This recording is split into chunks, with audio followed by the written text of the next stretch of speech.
Չէ, երբ ես գործերը սկսվեցին, ենթադրում եմ լսվում է, չէ՞, փոխվելու կարիք չկա։ Երբ ես գործերը սկսեցին, մենք իրականացրեցինք ուսումնասիրություն, հասկանալու համար, արդյոք աշխարհի վրա երկրագնդում, բացի Հայաստանից, կա գեթ մի պետություն, որտեղ համանման հանցակազմ կա։ Դրսևորման մասին է խոսքը, նյութապես շահագրգռելու։ Սիրելի գործընկերներ, աշխարհում չկա գեթ մեկ երկիր, որտեղ հավաքների նյութապես շահագրգռելու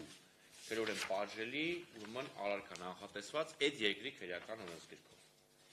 Մենք գտել ենք մի դեպք, որտեղ ոչ թե քրորեն պատժելի, այլ վարչական զանցանք է համարվում, եւ դա Բելարուսիայում է։ Այսինքն եվրոպական, ուրեմն ավանդույթների համաձայն Բելարուսիայում կա վարչական իրավախախտում այդպիսին հավաքներին մասնակցելը նյութապես շահագրգռել։ Այլ աշխարհում ոչ մի տեղ չկա։ Ավելին, երկրներ կան, որտեղ փողով լոբիստական կազմակերպությունները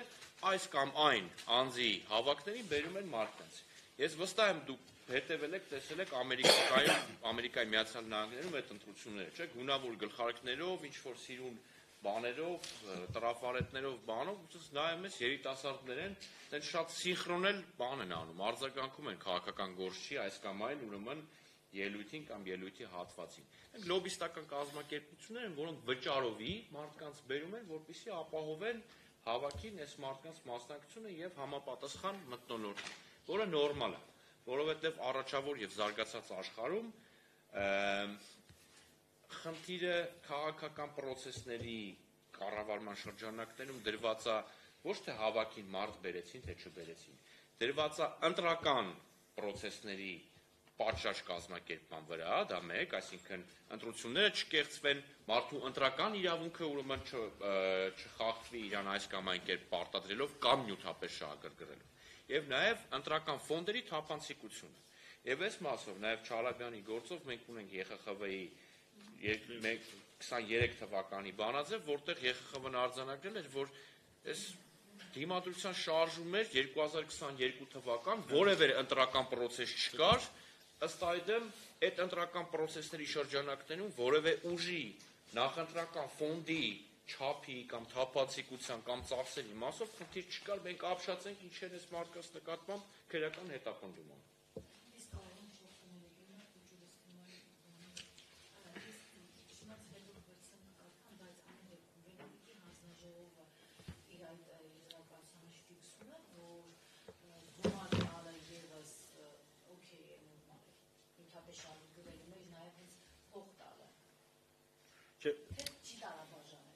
Չի տարաբաժանելի, շատ հստակ մի ձևակերպում կա, որը ասում է, որ ինքնին ձևակերպումը նյութապես շահագրգռելը անորոշության իր բարձր աստիճանով զրկել է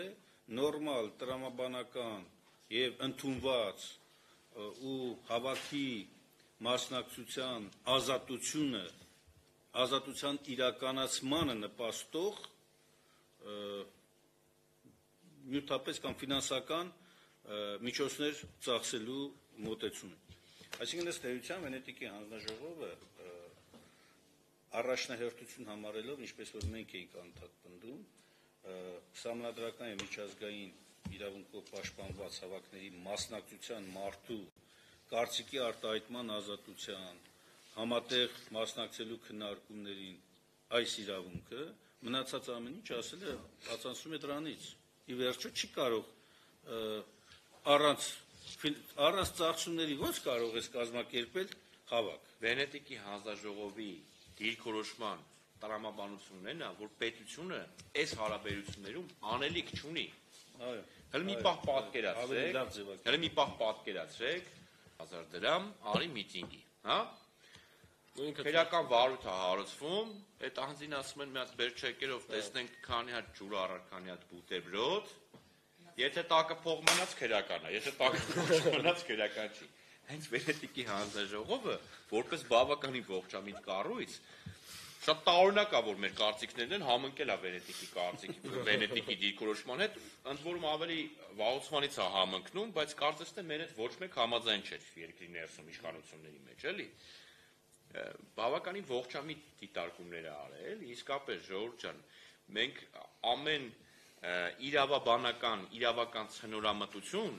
այնքան է արծարծվում մեր կյանքում, մենք սկսում ենք լուրջ քննարկել այդ ցնորամտությունները ու մտնել դրա դետալների մեջ։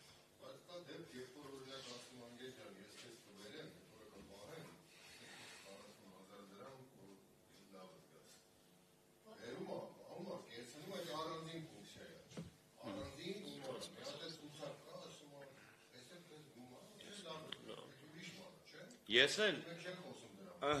էլ եւ դատարաններում եւ հրապարակային իմ ելույթներում իմ սիրած օրինակն եմ բերում։ Ես զանգում եմ ընկերոջս, ասում եմ կգաս հանրահավաքի, ասում եմ լսի հավես չունեմ։ Ասում եմ գիտես չէ, եթե գաս, քեզ մի լավ սառը համով կապուչինո եմ պատիվ տալու իրա դեսերտով։ Կգաս, ասում եմ կգամ, այ որ կապուչինոն ու դեսերտը լինելու է կգամ։ Եվ մի հատ ինձ տարբերությունը կասեք։ Տեսեք, ասվածի մեջ, պարոն Հարությունյան, հասկացա, ասվածի իմաստը հետևյալն է,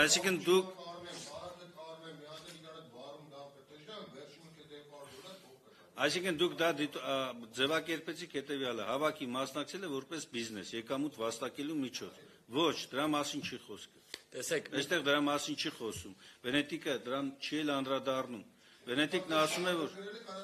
չի կարող այդպես չի կարող լինել, դա նյութակպես շահագրգռել չի, դա կոնկրետ աշխատանք տալ է, բիզնես անելն է, բայց առանց աշխատանքի ավելի ճիշտ, առանց աշխատանքի եկամուտ վաստակելու միջոց է, որը լրիվ ուրիշ թեմա է, եւ ընդհանրապես կապ չունի այլևս նյութական Ուրեմն ես հարգելի գործ դրանից ներողություն եմ խնդրում, ես էլ ասեմ, դրանից հետո որպես ողջամիտ բիզնես մտածողություն, օրինակ, եթե դուք եք դա անում, հա, պետք է հետո հետևեք կատարվել այդ պարտավորությունը, թե չէ։ Հակառակ դեպքում $200 չէիք տա։ Այսինքն, եթե չի կատարվել, դուք պետք է հարկադրեք։ Այսինքն, եթե հարկադրանքի տար կա մեջը, դա չէ, ներողություն, դա լրիվ ուրիշ բան է, այսինքն, եթե դուք հարկադրանքի Չէ, ներողություն, մանրամասն հիմա ես ձեզ ասեմ։ Սիրելի գործընկեր, ես երբ բերում էի Ամերիկայի Միացյալ Նահանգների օրինակը եւ բերում էի այն օրինակը մասնավորեցնելով, որ այնտեղ գործում են լոբիստական կազմակերպություններ, ովքեր օրինական վճարովի հիմունքներով բերում են տարբեր հավաքներին մասնակիցներ, որպեսզի ապահովեն հավաքի մարդաշատությունը,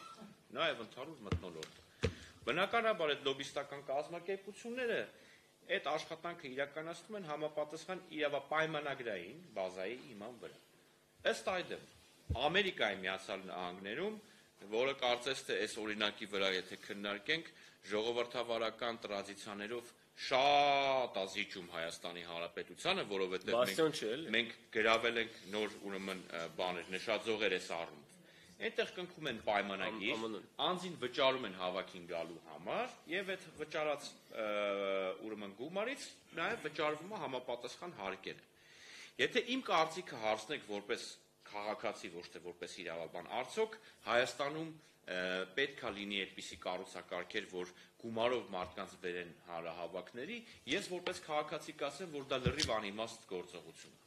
Որովհետև եթե պիտի փողով պիտի մարդուն բերես հանրահավաքի, ուրեմն այդ հանրահավաքը որևէ նպատակի չի կարող ծառայել։ Եթե պայմանականորեն դու հանրահավաք ես արել, որպեսզի ուրեմն հավաքների ազատության իրավունքի միջոցով պարտադրես իշխանություններին հրաժարական տալ, սիրելի գործընկեր, փողով բերած մարդկանցով հնարավոր չի պարտադրել իշխանություններին կատարել այս կամ այն քայլը, ել չեմ ասում հրաժարական տալ։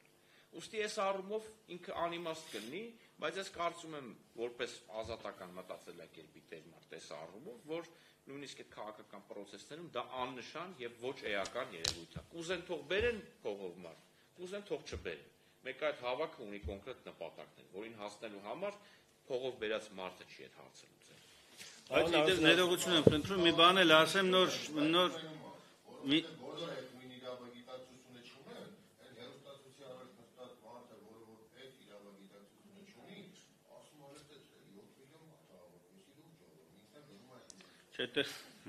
Տեսեք, ախր շատ ենք պրիմիտիվացնում էլի, այդքան պրիմիտիվ չի, տեսեք, մենք խոսում ենք եւ մեր իրավակիրառ պրակտիկայում բացահայտ անտրամաբանական իրավիճակների մասին, երբ որ մարդուն մեղադրանք են ներկայացրել այն բանի համար, որ իր համագյուղացին, իր հարևանը կամ որևէ անձ, որը ծանոթ է իրեն եւ այդ մարդը ցանկություն է հայտնել գալ հավաքի ու այս անձը օգնել է, օժանդակել է, որ գա հավաքի։ Մենք այս դեպքերից ելնելով ենք, հա, բան։ Դե չէ Վենետիկի հանձնաժողովը ընդ ուրիշ բաներ էլ է ասել։ Օրինակ ասել է կամ որոշակի ողջամիտ սահմանափակումներ, բայց այդ ընտրական գործընթացների շրջանակում, որպեսզի օտար երկրյա հնարավոր ազդեցություններ կամ այլ հանցավոր խմբեր չօգտագործեն այդ իրավիճակները, բայց դա շեշտադրում է ինքը թափանցիկության վրա, բայց ոչ երբեք այն ծախսված միջոցների նպատակայնության, թե արդյոք մարդը հավաքին գալիս է, թե չի գալիս, հասկանում եք, այսինքն ստե նրբությունը դրա մեջ է, երբ որ մենք պրիմիտիվացնում ենք, իջնում ենք, ասենք իշխանությունների մակարդակին այսօրվա Հայաստան, երբ որ ասում են, օր այս միլիարդատերը տես չկան փող է բաժանը, որ այսքան մարդկան հավաքի, որ ինչ անի, որ ցույց տա, որ իր աջակիցների թիմը շատ մեծ է։ Այդ աջակիցների թիմը մեծությունը ոչ մի բան չի, եթե ընտրական գործընթաց չի, չէ՞։ Հակառակ դեպքում, եթե պիտի այլ հանցագործության մասին խոսենք, դա լրիվ այլ թեմա է, կամ ենթադրյալ հանցագործության։